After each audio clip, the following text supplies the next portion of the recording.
I welcome Catherine Ann Berger and wish you a very pleasant afternoon.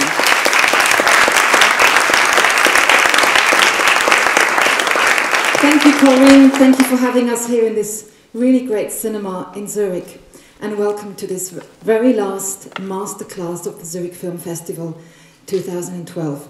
As we say in English, all's well that ends well, and I'm sure you agree, this is a damn good end. Please welcome the very renowned writer, director, and producer, Frank Darabont.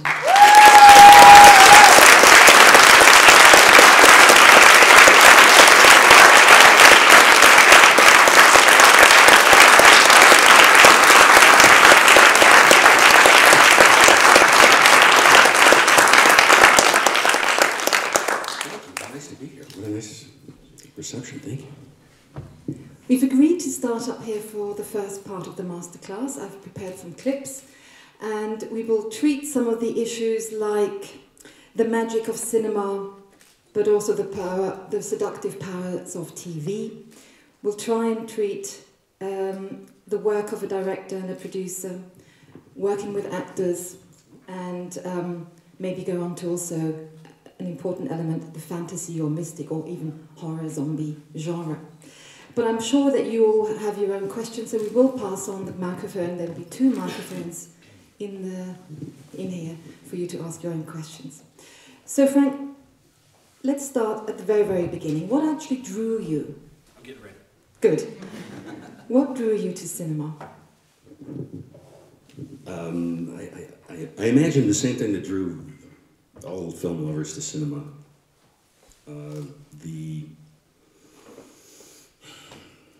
It's the shared collective dream. It's the level of communication that happens on sort of on a spiritual level. I learned a lot of my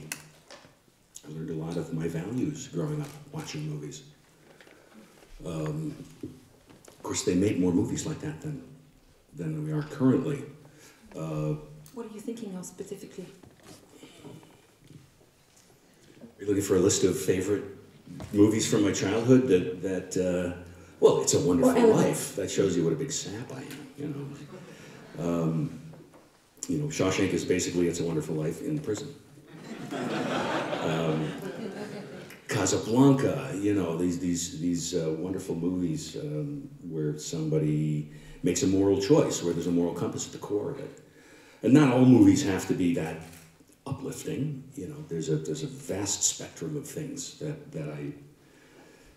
I gained enormous benefit from. But I think it's really as a child sitting in a theater, whether it was a movie by David Lean or whether it was The Abominable Dr. Phibes, you know, and then feeling that I wasn't alone. Because the filmmaker, the storyteller, through the medium, was expressing something within them as an art form of self-expression. There is, I think, nothing better than cinema, because we share our, you know, we share our existence with others. I mean, it's a very, you know, not to get too esoteric or existential about it, but we do share our aspirations, our dreams, our joys, our fears, our rage, you know. And when it's done well, I don't think there is a better art form. Although one could make a strong argument for music, which goes beyond the intellectual, right to the core of something I can't even define. I'm a very huge music lover. So cinema is something that has an element of education, it has an element of entertainment, but it also has an element of reaching out beyond humanity, or even for humanity, would you say? Yeah, it makes us all feel of a common species, doesn't it? At the core of us, is a being that wants to make a connection with our fellow beings, right? To me, music and film do that better than anything. It brings us together. It makes us feel like we're not alone, you know. So to me, there's actually, you know, aside from I just really dig movies, and I love a good story well told, I think there's a sort of a nobler aspiration to film. And I felt this very keenly when I was a kid. You know, I remember intellectualizing this at the age of 12. That's young.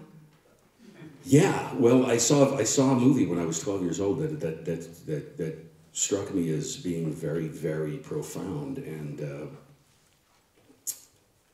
I realized for the first time intellectually that there was a storyteller, and not just a storyteller, but there was a worldview, a philosophy, an imprint of somebody's intellect and heart on the screen. And I remember having the thought that if I could put my head through the screen, I would be able to look off the edge of the camera and see that person standing there. And I thought, I want to be that guy, you know, because it touched me. It really, it moved me, and it expanded my horizons. You know, it expanded my consciousness. On that note, and I won't say very much more, let's look at the first clip. It's from your film, The Majestic. I've seen it, but I'll go sit over here.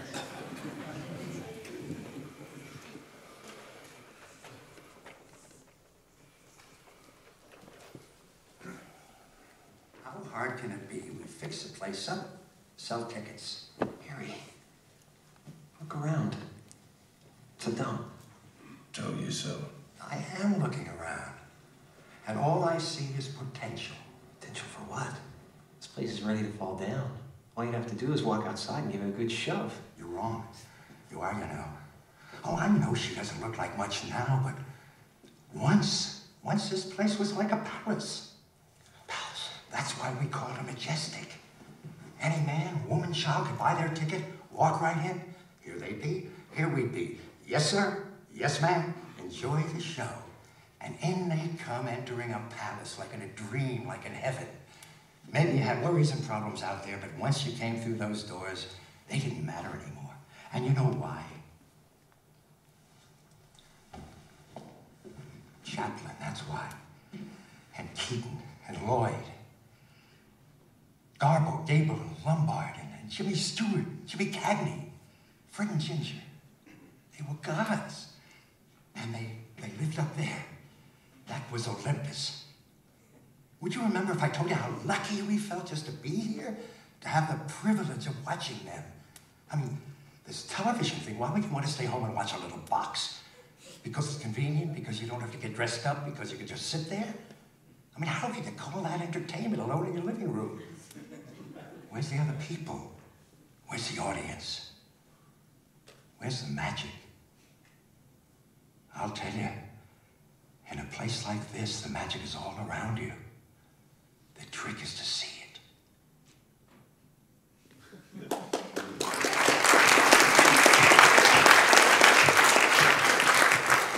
I want to see that movie again. It's been a while since I've watched it. What I does got it feel? excited about it again, just watching it just now. Well, it's a good scene. It seems like programmatic. It seems like you were talking yourself there. Well, it's obviously, you know, I mean, I think the film has a number of, within the context of being a Capra-esque, because Capra is a god to me, as a storyteller, tremendous inspiration. Aside from wanting to have made a film that honors the tradition of films that Capra made, there are also things that you want to say. Again, it's the art form of self-expression. So there are a few things that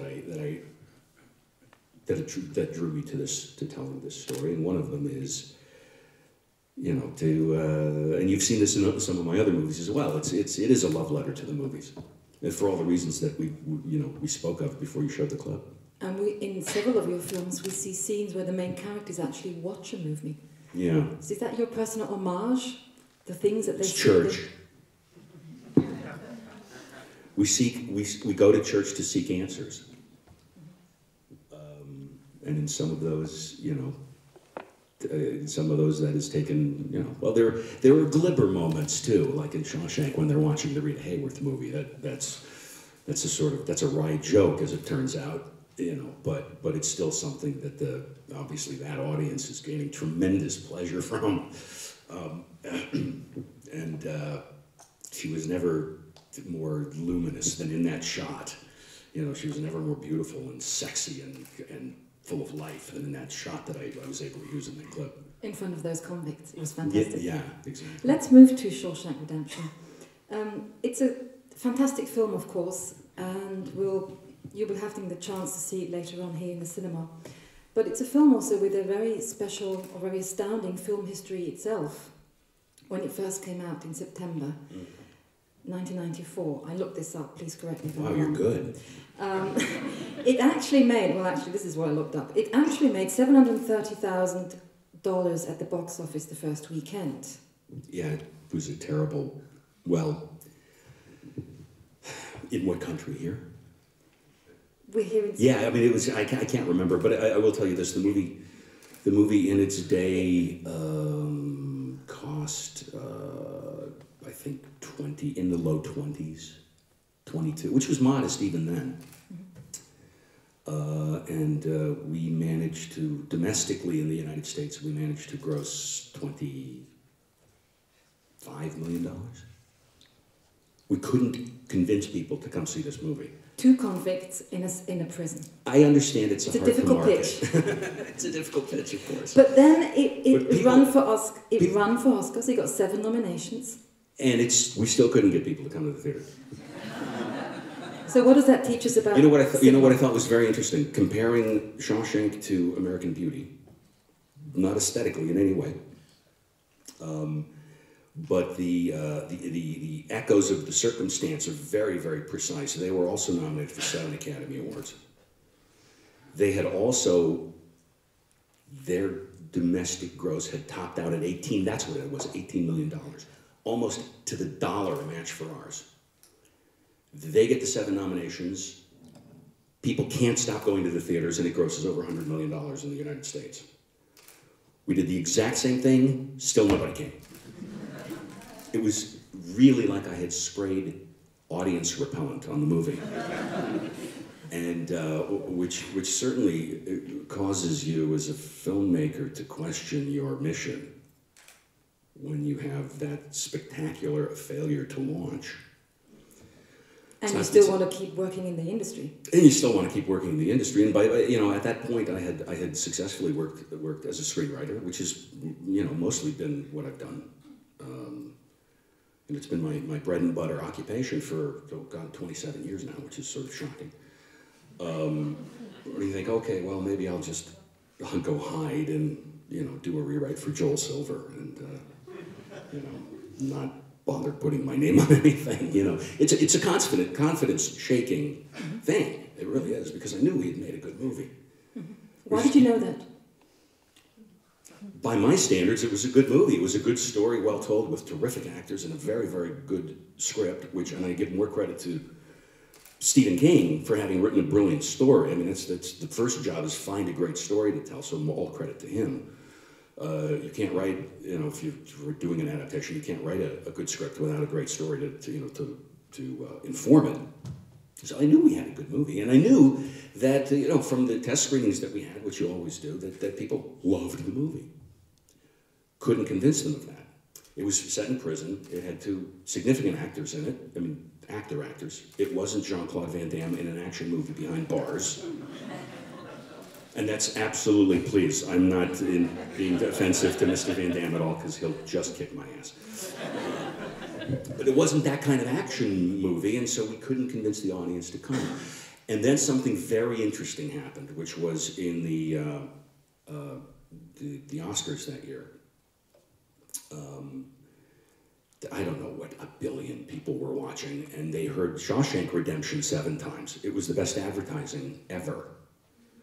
And even though they didn't compel them to rush to the theater, what it did do was it convinced everybody to watch it when it came out on video. And from a failure as a theatrical film, we went to, in 1995, became the most rented video of that year. True Lies was number 2. Wow. And so people really started to check it out, and because of the Oscar broadcast. And then Ted Turner, who owned a number of stations and at that point had been an investor in Castle Rock through, oh God, I don't know, Time Warner or some damn thing. Castle Rock was owned for a moment by, in large measure, by Ted Turner, which allowed him to air Shawshank Redemption on his stations every 5 minutes for like 3 years. And a lot of people discovered it on video, and most people discovered it on the Turner stations. And since then it's been re-edited as a DVD special time and time again. It's going probably, it's one of the best-selling films ever, and it must be your absolute safe security for old age. Oh, it's so not. It's not? No. Why is that? Well, because when you're a young screenwriter who wants to direct his first movie, you're willing to say yes to a deal that doesn't necessarily enrich you in your old age. But ultimately, that's not the point of making a movie. It's not what happens when I'm old, it's what happens after I'm gone. Do people still, do people hear the voice of that story being told 100 years after I'm dead? Buried in the big bell pepper. Sorry, it's an inside joke. You were just talking about a dead thing in a bell pepper. Anyway. That's really what cinema is for. I don't care what Frank Capra's bank account was when he died. I care that It's a Wonderful Life moves the shit out of me, They're never going to talk about your bank account when you're dead, but they will talk about maybe the movies you left behind if you really cared about what you did. And if you get lucky, because luck has a huge amount to do with it in telling a story, because all those elements have to come together. And for it to work well is one thing, for it to work supremely well is quite another, and a very rare bit of luck when all those elements come together. You get the right actors, and their chemistry is perfect, as Morgan and Tim's chemistry was in that movie, and the story really works on a level that the audience finds very moving and satisfying. There's luck in that too. I directed that movie for a lot less than I was making as a writer at the time. Certainly for the same amount of the same period of time that it took what 2 years, almost 2 years to from beginning to end to direct that movie. For what I would have earned, in less than a month as a writer. But that's not the point. The point is, why was I put here? I remember at the time, Castle Rock, which I have nothing but enormous praise for. They're brilliant, wonderful, kind, artistic people. Rob Reiner's company. They made a lot of wonderful movies, Stand By Me and Misery, etc. And I took Shawshank to them first because I thought Stand By Me was such a brilliant adaptation of a Stephen King story. That was not the obvious Stephen King story. Neither was mine the obvious Stephen King adaptation, so I thought, I'll take it to them and see what happens. And they loved it, and I have a very dear friend and who has been a tremendous ally and a patron, Liz Glosser, who was an executive there, who read this script, loved it, went to her boss's office, put the script on his desk and said, we have to make this movie. And because they were artists, not marketers and businessmen, but artists, they committed to make the film because they loved the script. It was that simple. It should always be that simple, but that's not how Hollywood operates. I didn't realize quite how rare that was at the time. At that time, Rob Reiner, who has also been, he's just a mensch. He's a great ally and he's a big personality, as you all know, but he's equally big-hearted. He was looking around. He couldn't find his next movie. He had done all these wonderful films. A Few Good Men, most recently with Tom Cruise. And he and Tom were looking for their next, another project to do together, because they loved the experience of working together. And Rob apparently was moping around the offices one day and saw the script on somebody's desk and read it, because he was one of the partners in the company, and he loved it. And Cruise read it, and he loved it. And so Castle Rock came back to me after we had already made the deal for me to direct this movie, and in a very gentlemanly way said, "Are you sure?" that you would like to direct this movie, because if you're not sure, we'll give you a shitload of money. They wanted to buy the script for Rob and Tom. And the option of saying yes never existed for me. For that reason, going back to the original point of my whole monologue here, which is, I asked myself, well, why was I put here? Was it just to do rewrites on action movies or whatever, or was I put here to try to be a filmmaker? Was I put here to try to leave some mark behind? This is the best story I know. I could sell it and have a much healthier bank account, but what ultimately does that give me? Nothing. It gives me a healthier bank account, which that doesn't matter. We're well compensated in this business, you know, anyway. It's not like I'll ever go hungry. Thank you, God. I think we're poor and I don't ever want to be poor again. But I said, if not this, then what is that movie going to be? What is that passion going to be? You know, and if not now, when? And if you sell it once? If you sell it once, you're going to sell the next thing the next time, and you wind up deferring your dream your entire life. So why? It just didn't seem like an option to me. So I respectfully said no. And they accepted? They gracefully accepted no, and much to my surprise, were unbelievably supportive of my efforts to make that movie from then on, which only shows that in our business there are gentlemen and humanists, you know, gentlemen and gentlewomen, and you know, guys like Rob Reiner are walking around, and they exist. There is kindness to be had in our business. It's sometimes very hard to find, but that was a great example of courage on their part in backing fundamentally a first-time director. Putting those resources, because it wasn't that expensive a movie, but let's face it, $20 million is still $20 million. You know, putting their trust in me, and then allowing me to be the artist who determined the final form of the film. So I have great love and affection for them, and that's how it should be. It isn't often enough in our business. Yet, after the film, you have moved on to being a producer of your own work. Yeah, that winds up being, honestly, that winds up being more, sort of an inevitable function of making a movie, because when you are directing, you do wind up being one of the producers of the film.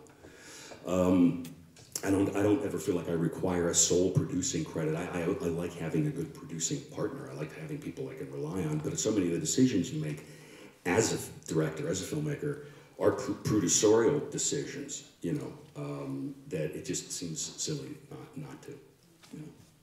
I'm not doing it for the credit, I'm doing it because partly that's the job I'm doing. Let's watch a clip from Shawshank Redemption and watch those two most famous convicts. All right, fantastic. You'll never get out of here.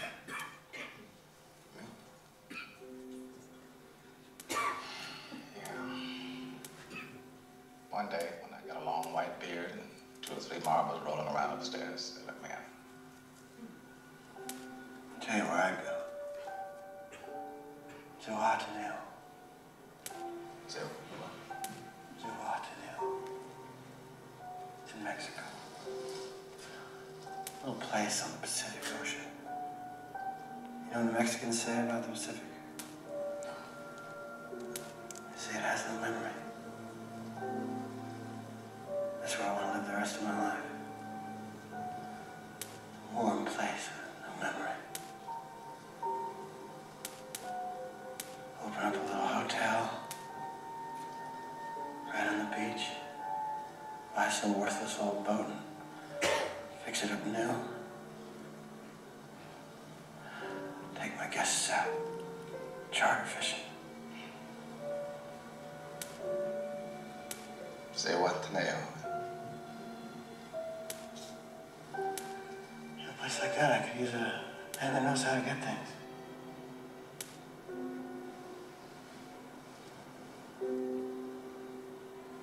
I don't think I could make it on the outside, Andy.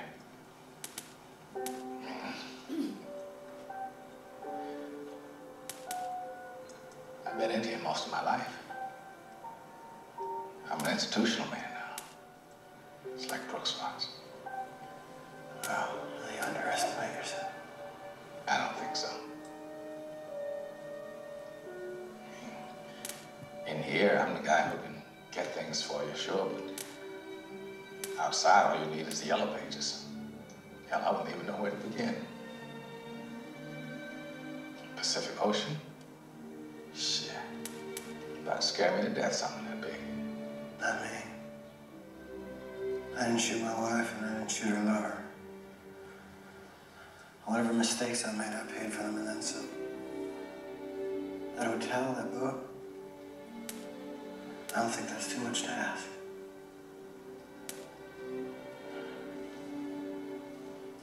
I don't think you ought to be doing this to yourself, Andy. This is just shitty pipe dreams. I mean, Mexico is way the hell down there, and you're in here, and that's the way it is. Yeah, right. That's the way it is. It's down there and I'm in here. I guess it comes down to a simple choice, really. Get busy living and get busy dying.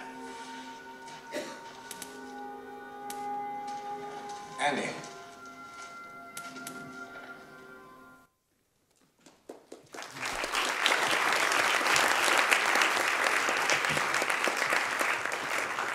Can I tell you what I really love about that clip? You notice it was in the original English, and yet it was subtitled in English. So for those of you who don't understand English, but can read English, you're set. I had no idea what the hell. But, anyway, that's all I could look at when I was watching this. Like, Then why do we do this? It's in English, it's subtitled in No. Sometimes it helps to read. Anyway, let's talk about working with actors. What makes a good actor a great actor? Well, first of all, this kind of scene is one of my favorite kind of scenes to direct. Because nothing happens. Because nothing happens except everything's happening. And directing is such a fantastically exhausting and physically demanding, mentally demanding job as well. But I don't even know why I think they only put those director's chairs on the set so the director has someplace to sit for maybe 10 seconds, so they don't collapse. Because I'm constantly on my feet and thinking 10 shots ahead and talking to the electrical guys and the lighting guys and my cinematographer and how are we going to do this and making sure the dolly track is in the right direction. There's all that three-ring circus aspect to it. It's all this controlled chaos that you're at the center of. And then there's a day like this where you're going to do 5 pages of dialogue with superb actors and you get to sit on your box, your little Apple box there, with the headphones on and just look at the monitor and watch those actors deliver the movie. Because all the other stuff's important. Yes, you need the big cool shot of the prison from the air and you need all the footage and all the coverage and all the other things, elements to work. But the movie really lives in those moments like you just saw now, where those two actors are connecting and they're speaking their hearts and their souls. Otherwise, the movie's just a prison movie, right? Love days like that. I love days like that. And what makes them great, listen, I don't know, because I'm not an actor, but there's this, what makes it good, because there are a lot of good actors, which makes casting very difficult. Because there's so many deserving actors. And for every actor you say yes to, you have to say no to a dozen others who would be equally as deserving, but they're not the best choice for whatever reason in the tapestry of the movie. So that's very difficult. I find that it's very emotionally taxing, casting. Saying no. Saying no. Because in order to say yes, you have to say no. And you say no more often than you say yes, obviously. But there's a point beyond which, I don't know, there's a point beyond which an actor so inhabits the skin of the character that they're playing that it goes from being good or very good to you know, great, real, authentic, in a way that's startling. And I love that, you know. I love when that happens. And it's some magic Zen thing that they do, you know. And I've worked with some wonderful actors. I worked with these fellas. I've worked with Tom Hanks, who was the greatest pleasure of life ever to work with. We'll see a clip later. And all I can do is be grateful for what they do, because they are the most fundamental conduit of the story that we're telling.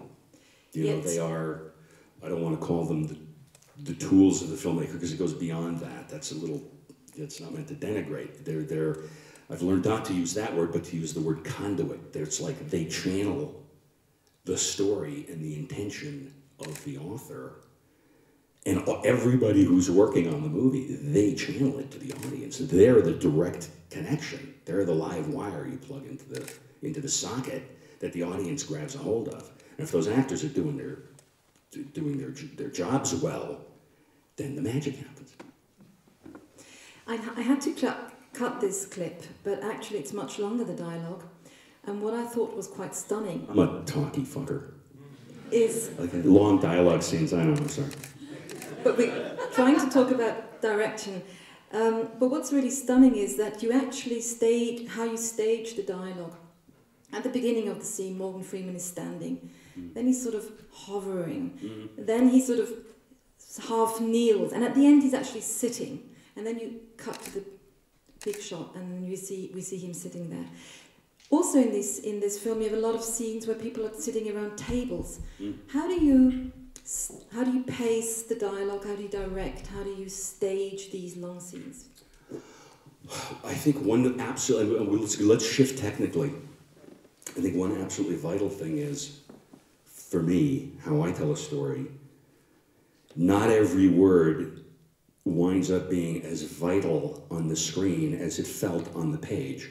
I try not to waste a lot of words on the page, but when I'm cutting a movie together, it's amazing how much less of it I need than I thought.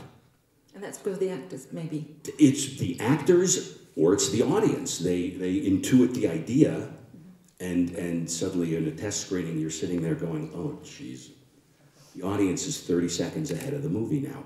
Now I've given them 30 seconds to be impatient with the movie instead of be with the movie. And that's a flaw I see. In fact, there's part of me wants to go back and re-edit some of my movies and just make them a little, give them a little more pace even than they have. I know I'm not Michael Bay. I'm not the quickest, guy in the editing room in the world, but you see these movies where the filmmakers fall in love with every word and every shot, and they lack the discipline in the editing room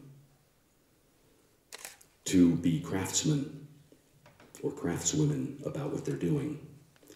And the more I do this job, this privileged job of telling a story on film, the more demanding I'm trying to be on myself to have that discipline, because it doesn't have to be painfully slow in order to be art. You're saying this in Europe, be careful. I know, it's dangerous to say it here in Europe, but without discussing any of the movies we saw this week, there were one or two that could have used some discipline in the editing room. Yeah. And lacking of that discipline, I think, works against what the filmmaker is trying to achieve emotionally and in terms of story, because it winds up being a challenge. It's like you keep the door closed in the viewer's face instead of opening that door and inviting them into your movie. Not every word is precious. My favorite part of filmmaking is being in the editing room. My favorite part of editing is those last few passes, as painful as they are, getting in there and trimming another 6 frames off a shot. taking a half a line of figuring out how to pull some dialogue out of the center of the conversation and reweaving it. It's the final draft of the script when you're in the editing room. And I'm getting better at that now. Better than when I made these movies. And I love that because there's a magic trick in the editing room sometimes. It's like waving a wand. You pull a rabbit out of the hat and you've reinvented a scene. You've taken out every stray word, every stray line of dialogue, and you've enhanced the storytelling. And you've helped the actors. You know, you don't want to burden the actors with too much horseshit. You know, if they take a pause, let the pause mean something. Don't just take a bunch of shitty pauses in the movie. It's maddening. It's maddening. So I'm trying to be tough on myself too. We've seen Tim Robbins and Morgan Freeman here, and you mentioned Tom Hanks, which we were seeing just in the next clip. But you've also got a couple of actors you regularly work with, and we could actually maybe even say it's nearly a kind of an ensemble that you sort of draw upon. What does that mean to you to work regularly with those actors? I'm thinking of maybe William Sadler, Jeffrey DeMunn. I know Jeff. Jeff has been in everything I've ever done. I just love him. He's like a great utility player, a utility infielder on a baseball team, if that means anything to... You can put him anywhere on the field and he's going to help you win the game. He's one of those he's a throwback to a great tradition of character actors that we used to have in our movies. You'd have Ward Bond, Gabby Hayes, you'd see these actors again and again in these wonderful movies. Michael Curtiz had these actors he'd work with again and again. And there was something about the tapestry of the ensemble surrounding the movie stars that was equally pleasing to me. We don't have that so much anymore. Now there's so much emphasis on it. And it's I don't want to throw, well, okay, I will throw an arrow at Hollywood. It's this emphasis on the movie star's got to have every moment. The movie star's got to have every scene. If there's another actor in the scene, they better be serving them coffee and getting out of the shot, because it's the movie star. That's what we're selling. That's what we're paying for. I hate that shit. That works in certain movies, but it's amazing. As a writer, I've experienced this sort of engineering of we got to do more. The main character's got to have more. And so if you try to write an ensemble, and I'm very proud of my films have an ensemble texture, I think those surrounding actors and those surrounding characters are just as much part of my enjoyment of a movie as anything else. So I've been able to, to try to do that at any rate. And if you've got Ward Bond, you should put him in your Western, You should, if you're John Ford and you have Ward Bond, put him in the damn Western with John Wayne. That's what I love. And I love these guys. They're such a pleasure to work with, guys and gals. They're such a pleasure to work with when you have actors that are ultra prepared, ultra committed, show up on the set knowing their perspective, ready to work, ready to roll cameras, not ready to waste production time because they want me to do their homework for them, but are ultra pros, and then they enhance the texture of the movie as well. Yeah, I'll work with those people time and again, as much as I can. It's like working with any valued member of the unit. I love to work with David Tattersall again and again, who shot, my cinematographer, who shot Green Mile, and has shot some other things for me. He's my favorite person at the camera to work with because he is such a pleasure and he's such a pro and his work is so good. So what's not to like? Why would I, if he's unavailable, of course I'll have to find somebody else, but if he is available, why would I go to somebody else?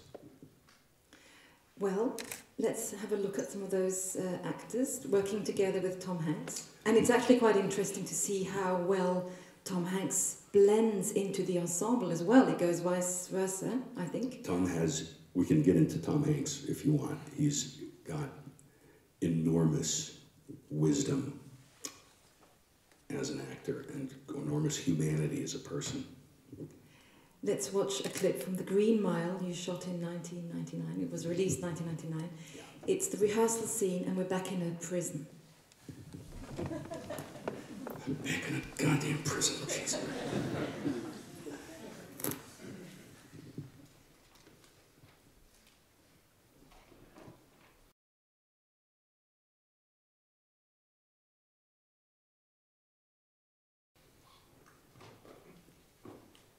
Walking the green mile, walking the mile, walking in the mile.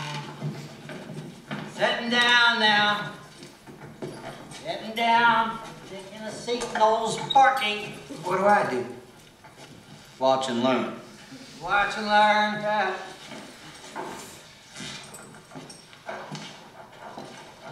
Getting strapped, getting clamped, getting wired. All right. Getting old electrode.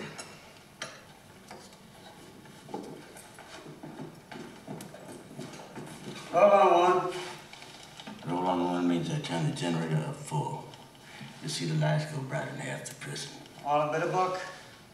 You were condemned to die by a jury of your peers. Sentence imposed by a judge in good standing in this state. You have anything to say before your sentence is carried out? Yeah. I want a fried chicken dinner with gravy on the taters, and I want a shit in your hat. I get to have Mae West sit on my face, cause I'm one horny motherfucker.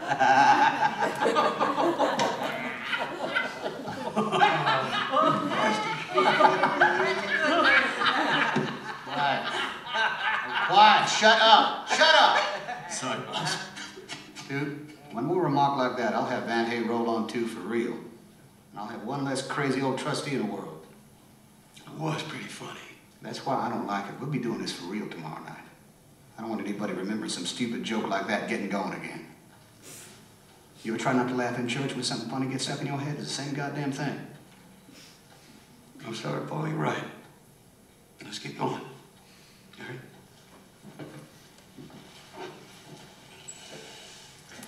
Soak the sponge. Putting on the black hood. And putting on my cap. How's he putting that sponge on his head? Conducts electricity directly to the brain, fast like a bullet. You don't ever throw the switch on a man without that. Hush up there, Toot. Screwed. I'm getting kicked. All a bit of buck. Your electricity shall not be passed through your body until you are dead, in accordance with state law. God have mercy on your soul. Amen.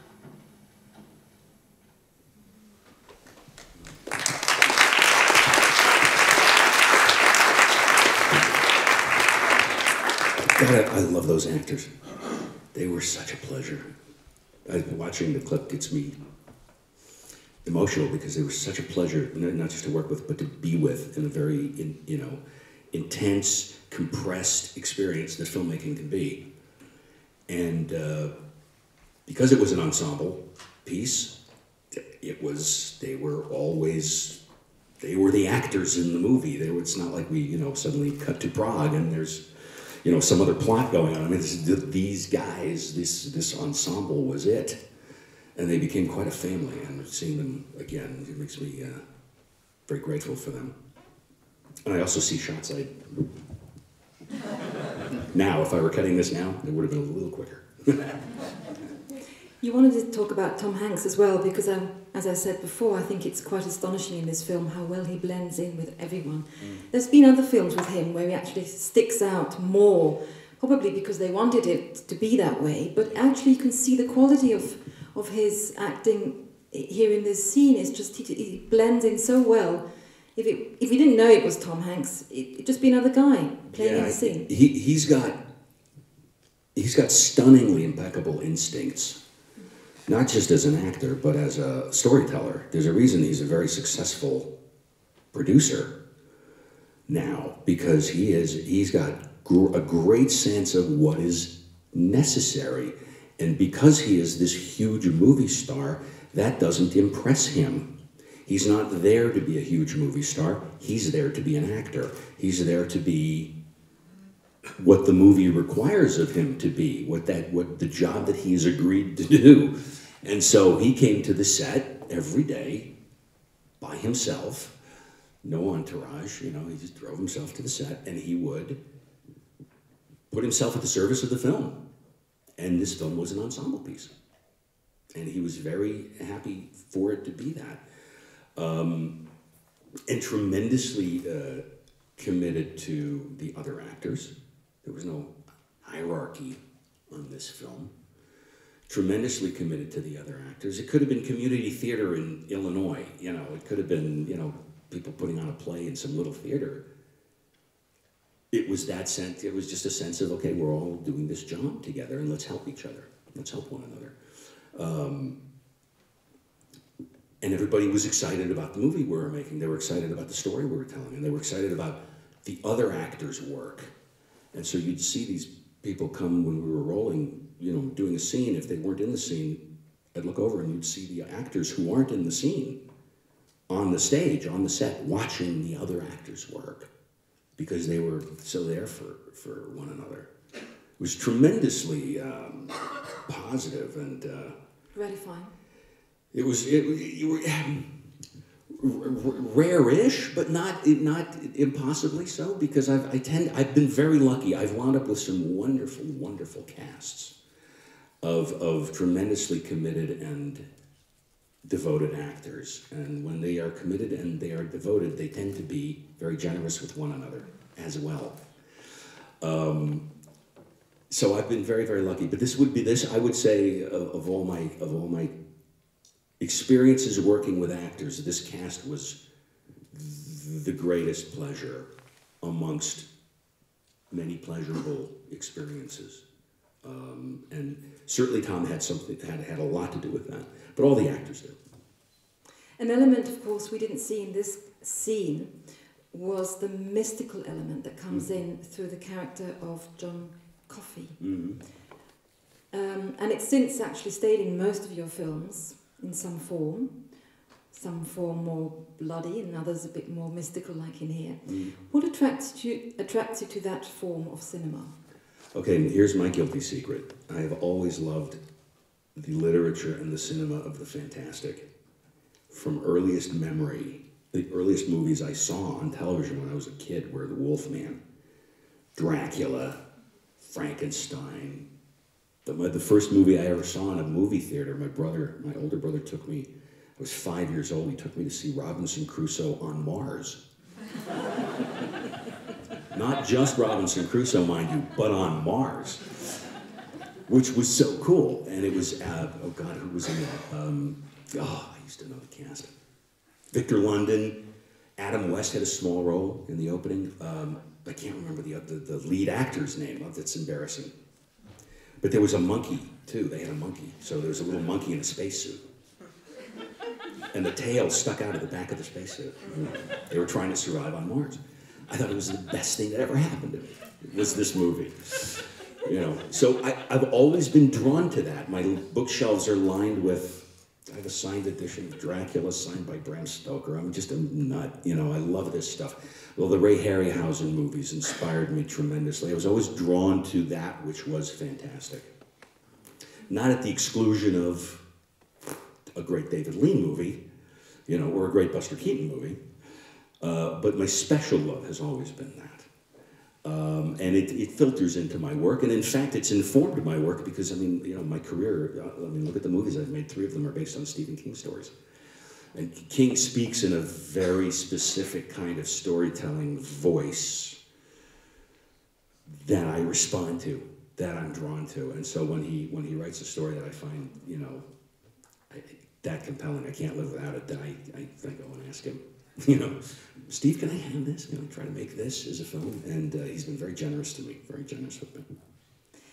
So is it the little boy in you, but also what does this do in cinema? What does fantasy or mystic elements, what can it do to us when we watch films like this in cinema? Well, is it sheer pleasure, or is it... yeah, it's sheer pleasure, yes, but oh God, that's a great. I'd like to hear what everybody in the audience thinks on that subject. We'll ask them. It's oh man, I mean, going back even to Méliès with those. Here, look what we can do. This isn't possible in real life. Well, of course, you could do a stage illusion, I suppose, but film does the illusion better. You know, here's the. I mean, I always love black and white movies for that reason, because that doesn't exist in real life. I mean, it's an artificial representation of something remarkable. You know, movies show you experiences you don't necessarily have every day in life. And that's, I mean, and the more magical they get, the more out of our experience they are. But they make me feel rather childlike when they work. When stories really work like that.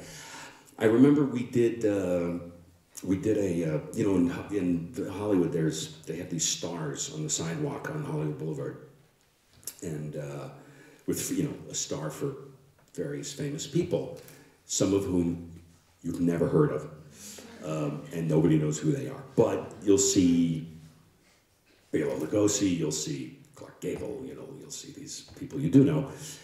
They were trying for 10 years to convince the Chamber of Commerce of Hollywood that Ray Harryhausen should get a star. They didn't know who Ray Harryhausen was, because they're politicians and not cinema lovers. Finally, we got him a star in the Walk of Fame, and I was privileged to present it, to be the guy who made the speech, and and I recounted my favorite story about Tom Hanks. Well, I have many favorite stories, but one of my favorite stories, when we were shooting The Green Mile, it was a long shoot. It was a very complicated thing to do, and so we spent lots of time on the set. And I remember one day I turned to him. We were waiting for the lights to be set, and I said, "What are you doing here? What made you want to be an actor? What brought you to this life?" And he said, when I was a kid, 8 years old or something like that, he saw the skeleton fight in Jason and the Argonauts. And he said, I saw guys fighting skeletons with swords. And I said, that's what I want to do. That's where Tom Hanks, where his passion springs from, I love hearing where the passion comes from. I love hearing that so turned on little Tom Hanks's brain at that age that he devoted his life to following that dream. Boy, that's a pretty powerful medium. And, I don't know if you're going to get that at the age of 8 from, a drama. But you see Jason fighting skeletons, man, that's awesome. We could watch a clip of your next film, The Mist, where they're not fighting skeletons, but they're fighting themselves in the end, but also huge monster birds. Yeah. Let's have a look at that. Okay.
Say to the 7 angels, go. pour out the vials of the wrath of God upon the earth.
It's a very quiet film, and I probably, well, one of the most fun experiences I've had making a movie was this, for a number of reasons. It was comparatively very inexpensive.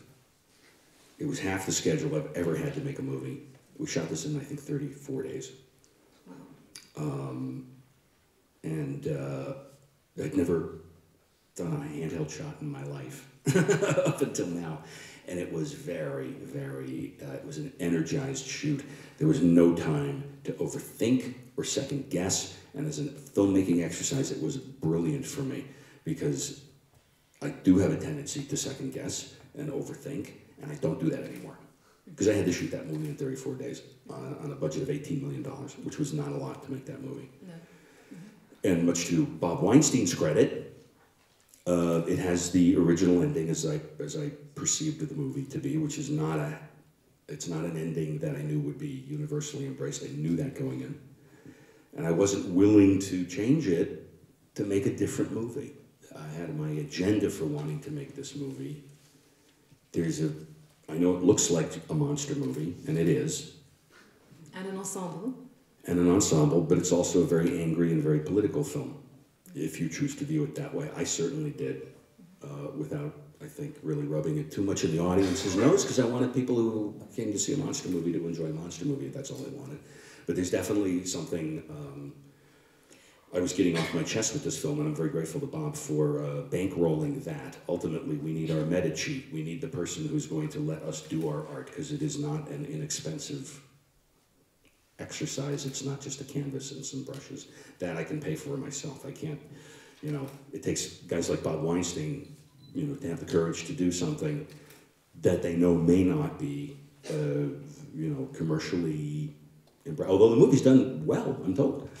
Done very well, in the interim. But it certainly was a financial risk for him and for his brother, and I have great admiration for Bob.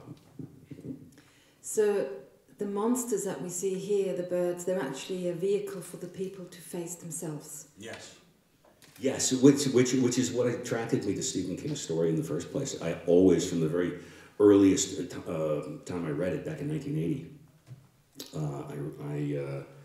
I thought he had written a very clever entry into a very small but potent subgenre of people being consumed by their own hatreds and prejudices and fears. Fear consuming reason and humanity. Whether that is, it's basically Lord of the Flies in a supermarket with crazy Stephen King monsters. And that's a pretty good, compelling thing to say, because doesn't humanity at its worst do that all the time? And so it does become a very sociological film in that way. At least in my eyes, it was.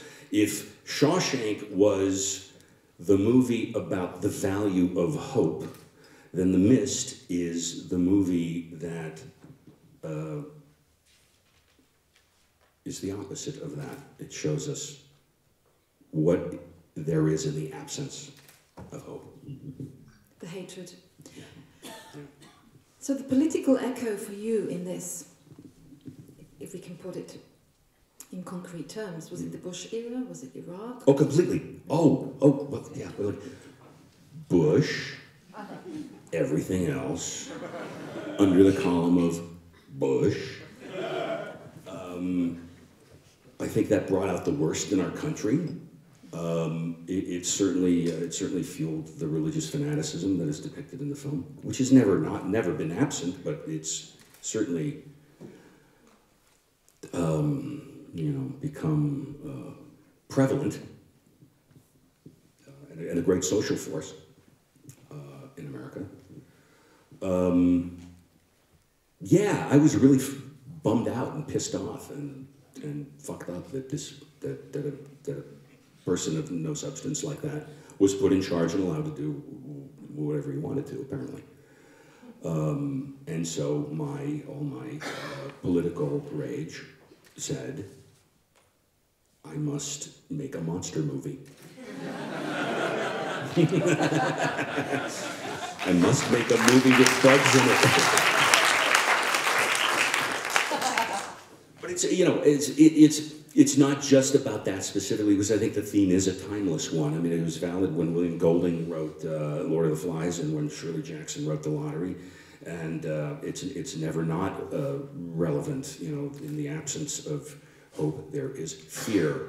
If fear is what rules us, we destroy ourselves, we become our own worst enemy. And that's kind of a really cool little theme to work into what is fundamentally an unpretentious monster movie. Let's keep rolling the monster theme, but switching a little bit the medium.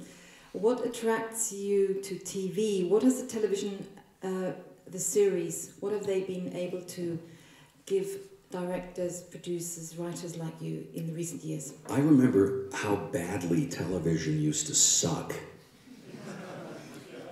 And you will be reminded if you go buy like a DVD set of any show that was popular prior to, I don't know, 1990 something. And you take like your favorite show from the 80s, I promise you it sucks. They're simple-minded, they're stupid. Television used to be a wasteland, and things started to change in some measure with Hill Street Blues. And then suddenly television started getting smarter, and movies started getting dumber. And suddenly there were these men who drive Maseratis and wear Gucci loafers to their offices who realized that they could spend $200 million making one movie that has not one thought in it and nothing for an actor to do, but lots of special effects. And they can make $1 billion. Interesting thing that's happened in our business is that the middle class has disappeared. It's like the middle class in society has disappeared. The middle class of movies have disappeared. And this is why I finally have come around to believing that the 70s were a golden era, because filmmakers often got to make their movies. There is no middle class of films today. You notice that they're not making A Few Good Men now. Tom Cruise gets to make big action movies, or something on a very small scale, of course he could. But they're not making movies like that. They're not making Network. They're not making Dog Day Afternoon. This would be a good cable movie, perhaps. They're not making, if Sidney Lumet were starting today, he'd be doing what he did back then, which is working in television. That's where all the good writing has gone. There's, so much of the writing has fled movies because it doesn't take any wit or intelligence to write more shit blows up, only bigger. They don't want Patty Chayefsky. They don't want Patty Chayefsky. They want more shit blows up bigger. So anybody with an instinct as a writer they're migrating to television, and you're seeing storytelling now in television this past decade, since The Sopranos, that is some of the best writing in filmed history. You know, I don't know about you, but I got wildly addicted to certain shows. Battlestar Galactica. It was, isn't it unbelievable? I had to actually, I wrote Ron Moore a fan letter when I saw this finally, because I thought Battlestar Galactica, it was the worst television series of the late 70s, early 80s. The original sucked, but the new one's great. But the new one's amazing. I wrote him a fan letter and I said, it's like you took an old rusted Yugo, disassembled it, put the parts back together, and you made a Ferrari. How did you do it? It's amazing, right? The actors were given such amazing stuff to do. I don't know about the recent seasons, but I thought the first number of seasons of Dexter were brilliantly compelling. Great popcorn, you know, but with some real meaning and you know, balls to it. I think Breaking Bad is one of the best things ever on television. There's all this great writing happening there. Why wouldn't I want to do television? You know, as opposed to more shit blows up, only bigger. You know, I'm hoping that the middle class of movies does return because it's a comfortable place to make a movie, you know. At the end of the day, I may have to make, you know, very inexpensive movies, and that'll be okay too, because like I said, I was never in it for the big paycheck, but I don't know, here's the problem, I don't know who the audience is for it anymore. You know, I know if I made a movie for $6 million, I'm sure the lovely people who come to the Zurich Film Festival will watch it. But we're not mutes, we're storytellers, we're artists, so I don't care if you're juggling or singing, you want to know, you're doing it for an audience, you're not doing it for yourself and for your mom. You know, you're doing it because you want to communicate to people. That's the impulse that brings you here in the first place. So what are you going to do, make a movie that 5 people are going to see? How fucking depressing is that? I'd rather try my hand at doing some, you know, some pretty well-written television where 3 million people are going to tune in and maybe like what I did. You know, I don't know if that sounds crass or not, but there's a reason I'm not a street mime. You know. I think this is a really good moment to watch our very last clip. The Walking I Dead. love him. I love him. We're just going to see the opening, and I think it's brilliant as well. And maybe you will tell us a little bit more about L.A. Noire, which will be coming out next year. Hope. We'll see. We'll watch the clip, and then it's up to you to ask the question.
Little girl?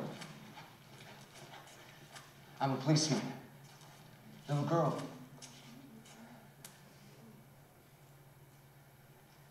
Don't be afraid, okay? Little girl?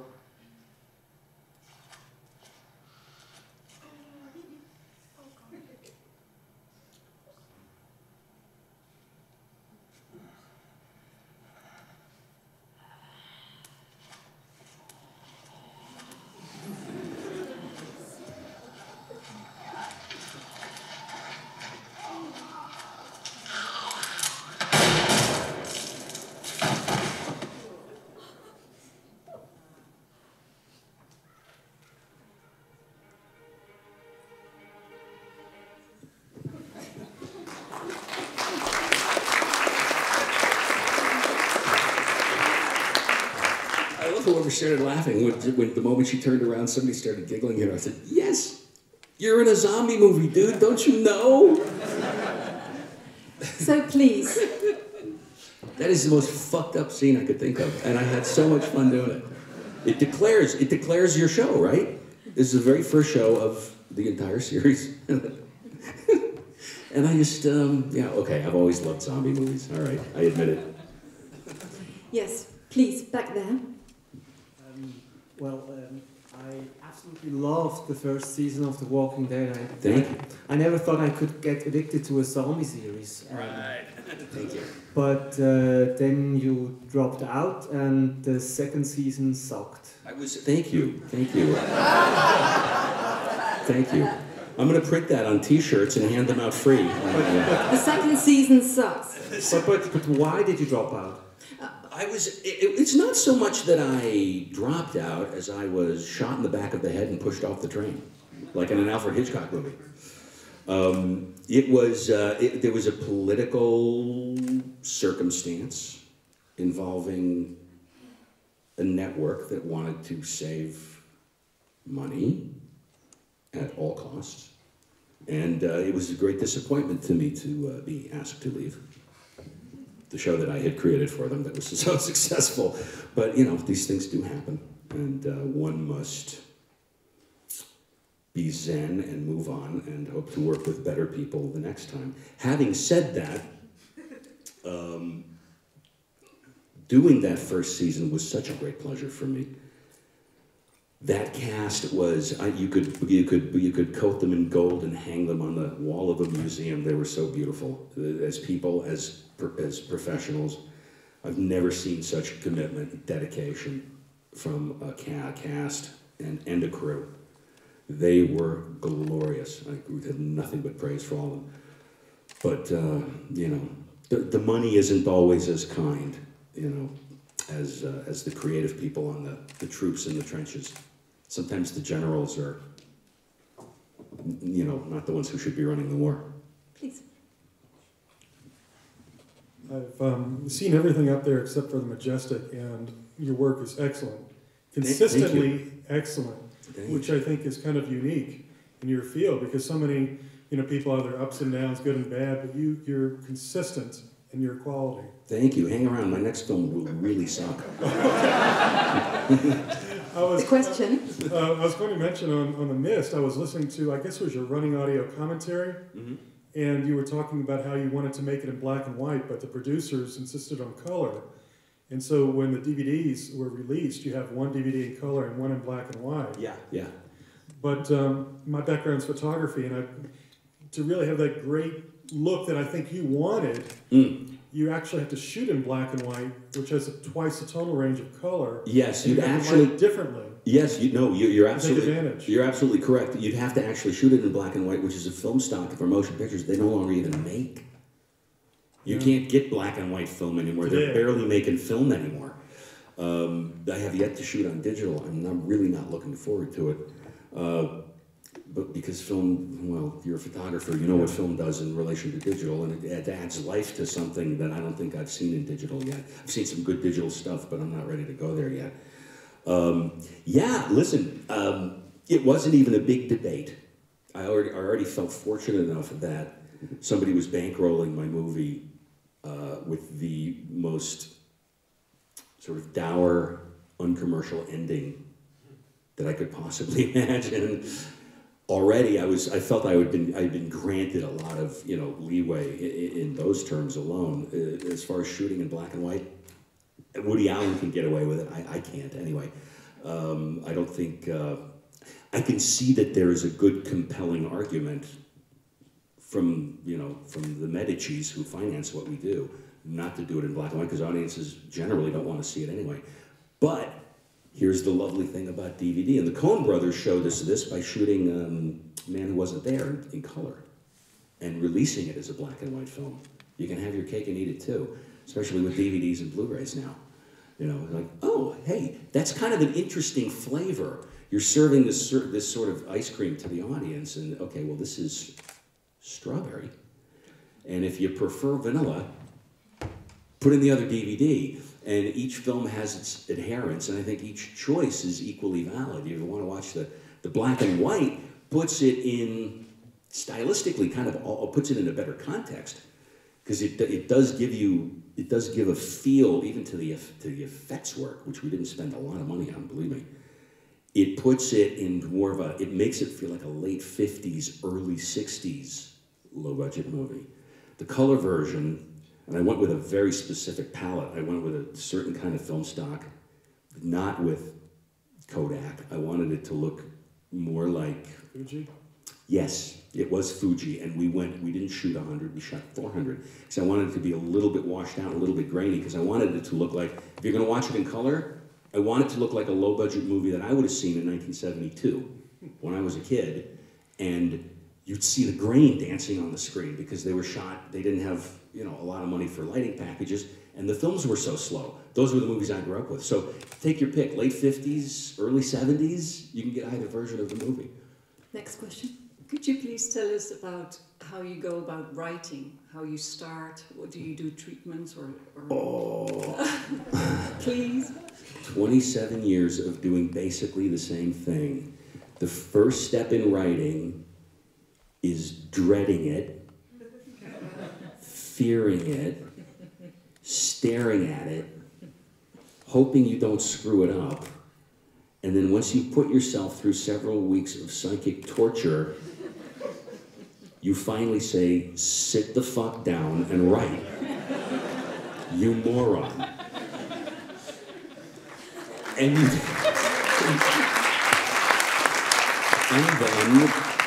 in the doing of it, the fear goes away, because there's no fear in doing the work. There's only fear. And I mean, listen, my process is, I used to work different hours. I used to work all night long. I used to get up at 3 o'clock. This is when I was younger. It doesn't work anymore. I used to get up at like 3 o'clock in the afternoon, brew a pot of coffee, sit down and write till dawn the following morning. Like a 15-hour day. I'd pass out when the sun came up. Get up at 3 o'clock in the afternoon. This I did for like several years. That's why you like zombies. Yes, yes. And then I realized several years into that I was going to have to kill myself or change how I worked. So now I get up at dawn and I work for 15 hours and I sleep at night and live during the day, which is much more sensible. For me, the process has always been literally the discipline. If I have one secret superpower, I know how to park my ass in that chair. And even when I'm not working on a hard deadline, I'll write for 10 hours a day. If there's a deadline, it's 12 hours, 14 hours, 15 hours. I remember once years ago, some writer who never really had a success saying to me, oh, I work really hard. I'll write 4 or 5 hours a day sometimes. And I thought, you loser. No wonder you can't. Your career is in shambles because you're not putting that effort in. 4 or 5 hours a day. Are you kidding me? That would just seem ridiculous to me. Anyway, I know how to keep those. I know how to keep that focus, that attention on the screen for as long as until I can no longer think. That's how you become a writer. But do you, sorry. One question? You know what? She had Okay. But do you structure first or you Oh, you're talking practical shit. I'm whining and bitching. You're talking actually how you do it. Oh, okay. I told you these are professionals. It depends. It depends on any given. It depends on any given job. It depends on any given task. I tend not to be one of those people who thinks too much about structure in advance, because I find that I don't find the real answers until I'm actually doing it, until I'm actually writing, until I'm actually in the flow of a scene or in the flow of an act. I can't predict what's going to happen in the middle of the second act because I'm not there yet. So for me to sit there and do like the Robert McKee thing, like they teach in classes, and oh no, you have to have the whole thing thought out in advance. Like, I don't know I don't know how you write that way. I've done it when necessary, for reasons that had nothing to do with my actually writing a script. But financing and producing and having to deliver stuff. Schedule and producers wanting a certain approach. And of course, then you're a professional and you say, okay, I'll do the stupid cards, but you can only hold me to those cards to a degree, because once I'm in it, I promise you the path is gonna shift. And that's okay. You do that. You do the same thing when you're filming.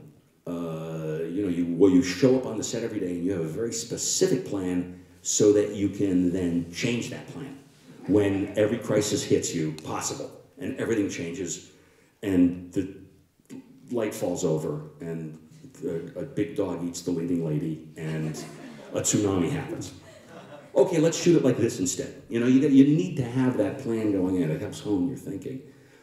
But in terms of structuring stuff, as long as I know, I feel like as long as I know where the movie begins and where it ends, and a few sort of key things along the way, key events that I know will illuminate character or theme or something that I feel will be significant to the viewing experience, then I feel I'm on solid ground, and I get in and I start hacking away. I start page 1.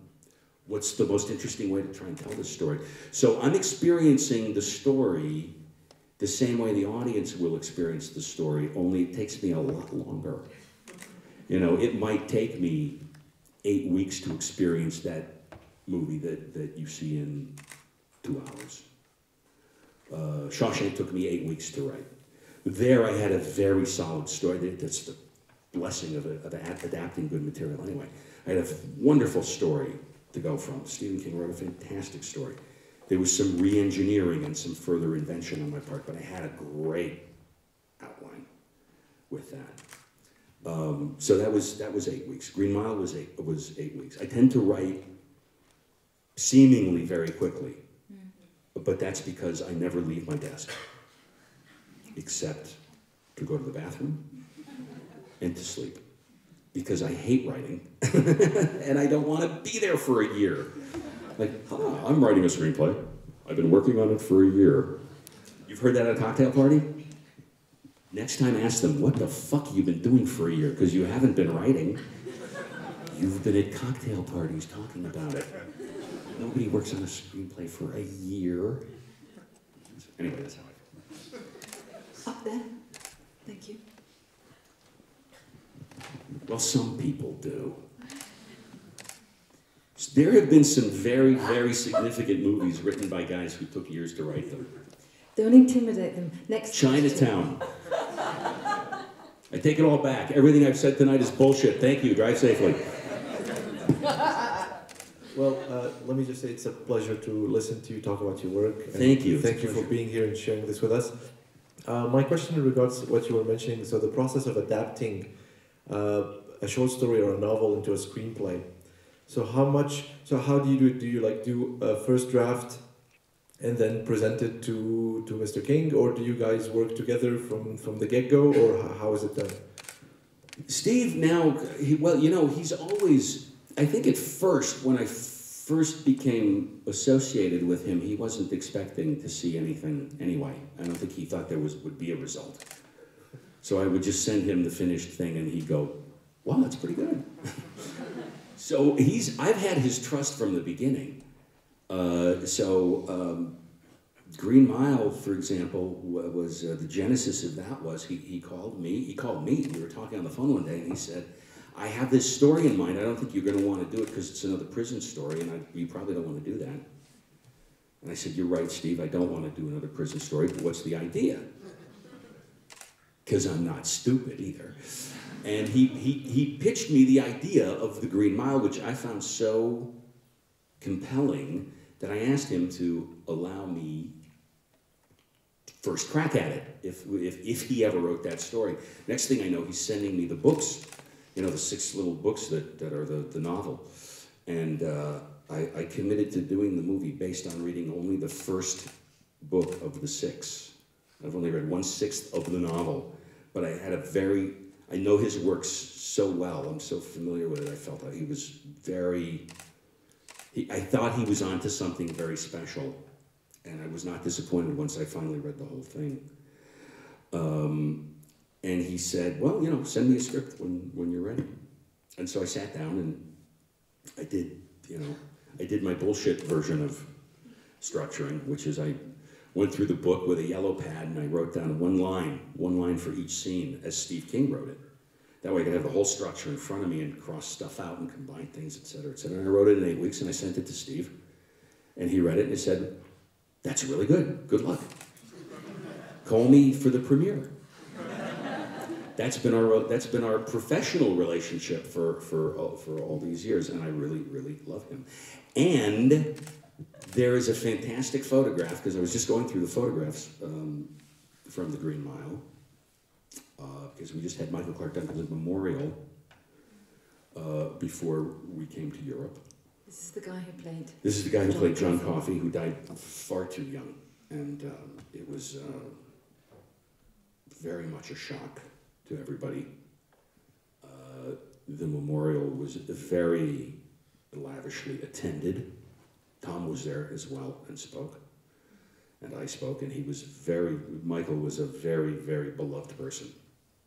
So I was looking through photographs because I knew that there were people already asking for photographs from the set, et cetera, et cetera. And there's one photograph on the Green Mile of all of us singing Happy Birthday to Stephen King. And Michael and Tom are in the shot. And there's Steve with a big birthday cake we had made for him because he visited us one day on the set. And flew back to Maine and got hit by a van within 2 days of that, and almost died. As you may recall the event. He was in a terrible, terrible accident. It's taken him years to recover physically.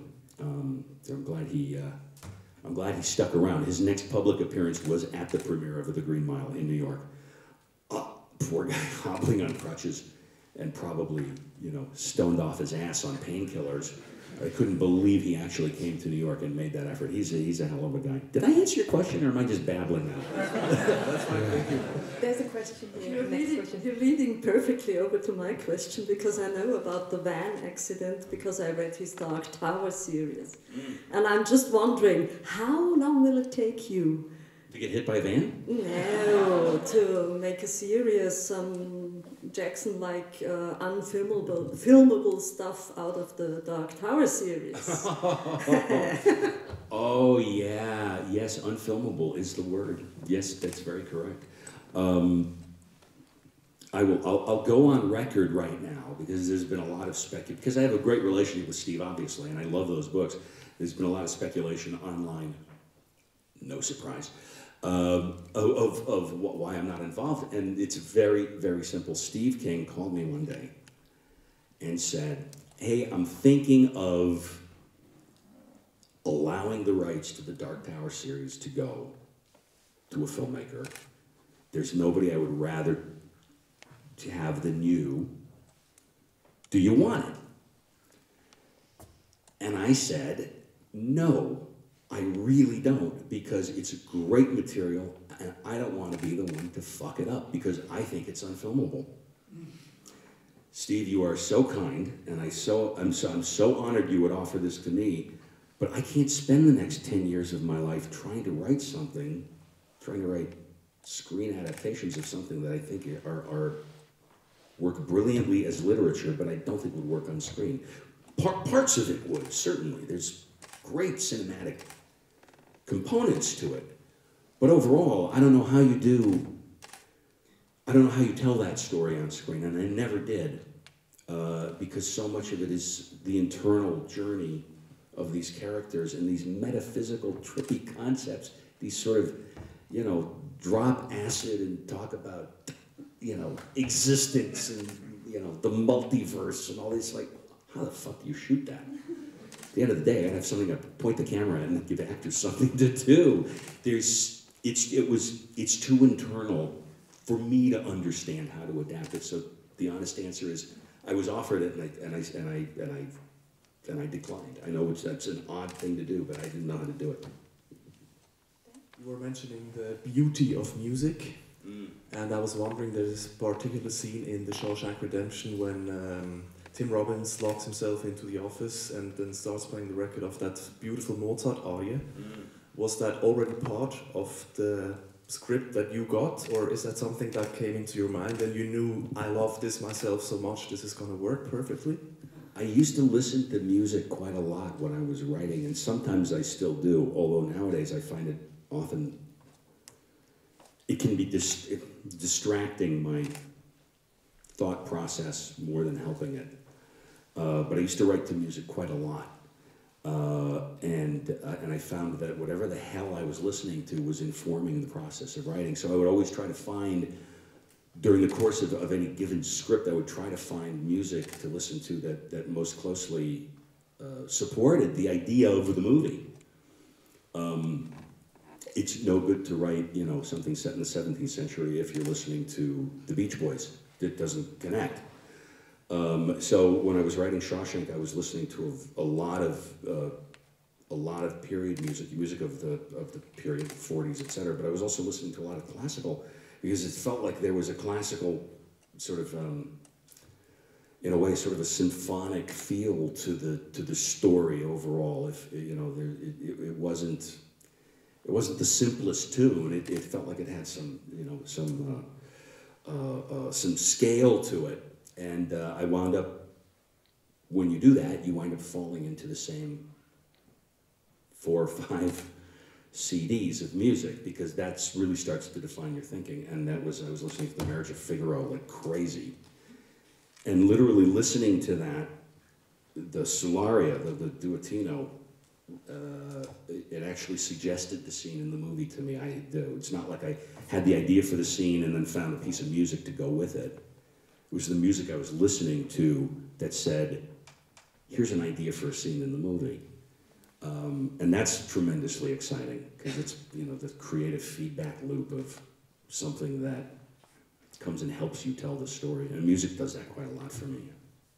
That's beautiful. Another question over here? Right at the back, why not? Talking about Shawshank Redemption, I'm probably the gazillionth person to say this, but I'm a huge fan. Thank you, thank you. And it is a great film. Thanks. But I'm wondering where it all began. You were saying that you got into film because you wanted people to see what you did. But there probably was a moment in life where only your mom saw what you did, like you said. Yeah. So when did it all explode? How did it start? I'll keep that answer short. Yes, of course. Look. Why don't you go and have a coffee? Yeah.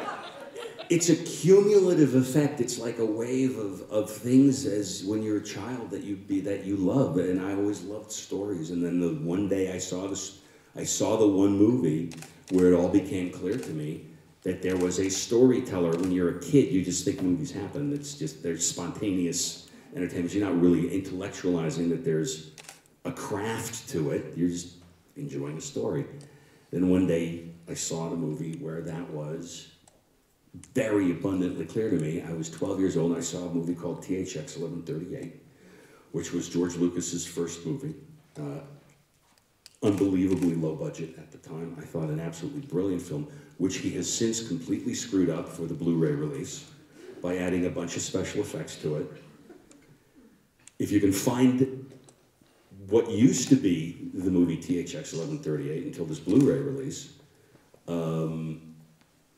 because now it's not, you know, it's not, I mean, I actually saved my Laserdisc of it to still have it.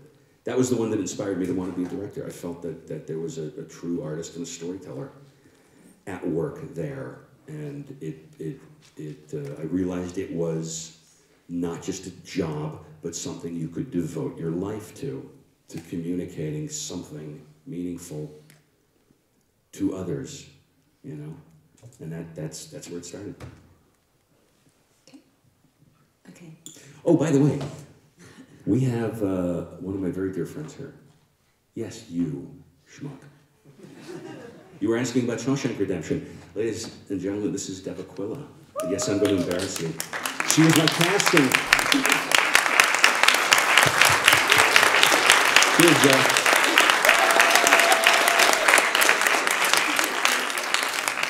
Deb is my casting director and very dear friend now for 20 years. She was casting We were casting Shawshank back in 1993, two or three. And she is, a casting director is the one who deals with weeding through the fields and plucking the actors and bringing them to the director and saying, who do you like? Do you like this one? Do you like that one? So she is the partner of the director and indeed the producers, right? In putting a cast together, and she is absolutely brilliant at it. Is it easy to work with Frank? On Shawshank and on The Mist. And, yeah. Is it easy to work with Frank? No, impossible. Yeah, ask her some questions. No. Yes. He's amazing. He's amazing. A good friend to actors. Loves them. Yeah.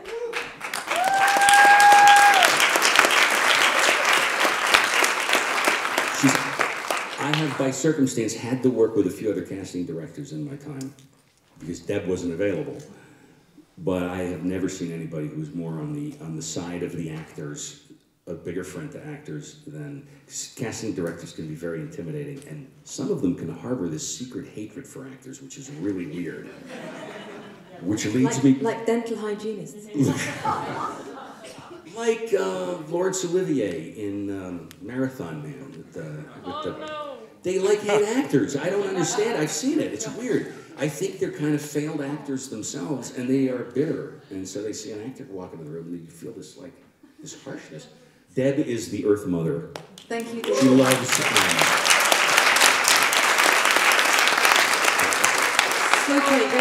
She comes from a place of love, and you know what? We should all come from a place of love because it's a hard fucking job, no matter what it is on a movie.